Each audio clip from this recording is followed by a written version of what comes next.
Previously on Game of Thrones.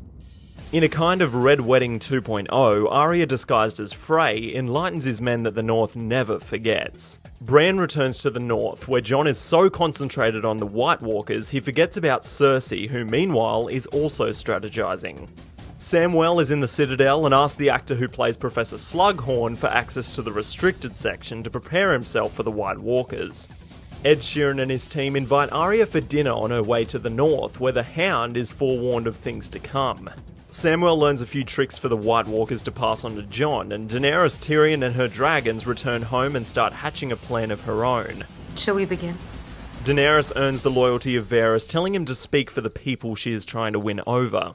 The Red Woman is invited in, telling Daenerys she is part of a prophecy to bring dawn to the land. Daenerys then summons Jon Snow to bend the knee and fight alongside her, while Cersei warns her people of the dangers of the Mother of Dragons. We learn that Jorah Mormont's grayscale is not far off killing him, but Samwell performs a forbidden procedure to help cure him. And Cersei learns of a dragon's weakness.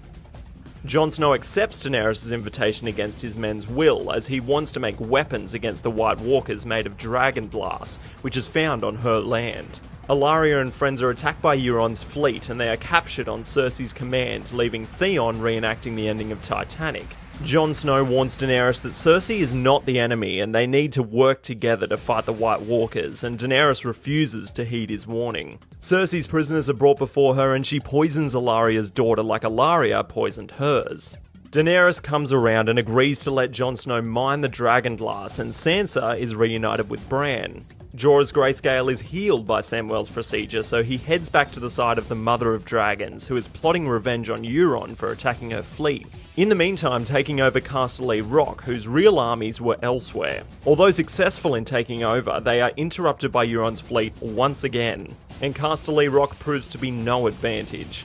After being overrun, Jaime poisons Olenna Tyrell, who whilst dying admits she was the one to kill Joffrey. Cersei steals her new overrun kingdom's riches to pay back her debt to the Iron Bank. Bran becomes less himself and more the three-eyed raven when Arya comes home and is reunited with him and Sansa.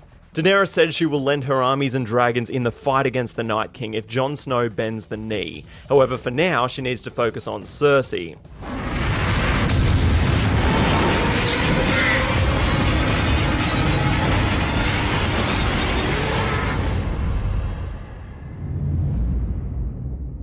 Daenerys shows mercy and gives Cersei's army a chance to bend the knee, killing those who refuse. Dracarys.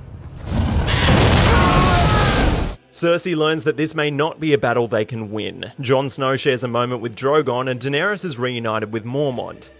Jon leaves to fetch a White Walker from beyond the wall to bring to Cersei to warn her, and Tyrion lets Jaime in on what's going on. Jaime then warns Cersei, who is now pregnant with their child. Samwell grows tired of the Maesters, takes the books he needs for defeating the army of the dead, and heads back north. Arya finds a scroll proving that Sansa can be manipulated by Cersei, which Sansa doesn't want to get out. In the north, Jon and the gang get their hands on a White Walker, however not without alerting the entire army. Jon sends for help, which arrives right on time, but not without sacrifice. Jon at last bends the knee, and the Night King pulls Viserion from the depths and converts him to a blue-eyed dragon. The Mother of all meetings sees the Mother of Dragons set foot in the Iron Kingdom to come to a truce with Cersei, who accepts after seeing what they're up against, but changes her mind when Jon admits his allegiance to Daenerys. Tyrion pleads with Cersei and discovers she's pregnant, and succeeds in convincing her to reconsider reconsidering. Or did he? Sansa learns of Arya's many faces, which further adds to the tension between them, but after realising the cause of all their problems, Littlefinger gets what's coming to him. Theon shows the Greyjoys who's boss, and Bran shows us who Jon Snow really is, a Targaryen that is the heir to the Iron Throne, which means Jon sleeps with his aunt. Meanwhile, at the Wall, the Great War has begun.